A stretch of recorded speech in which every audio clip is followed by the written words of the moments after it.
With the grow bag of Life in a Bag, you can grow parsley in a biological way, indoors and very simply. Begin by cutting the bag.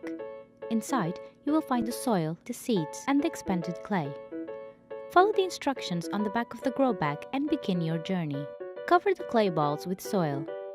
Then, spread evenly about 15 to 20 seeds by burying them slightly. Spray the seeds and repeat this process daily, keeping the soil damp. Cover the bag with plastic to maintain it damp and to keep the grow bag in a warm place with natural light. Germination will occur after 7 days, but it can take up to 3 weeks. When they germinate, remove the plastic and place it somewhere with plenty of natural light and a few hours of sunshine. Do not forget to keep the soil damp. Now that the parsley is grown, use it to flavor your favorite dish.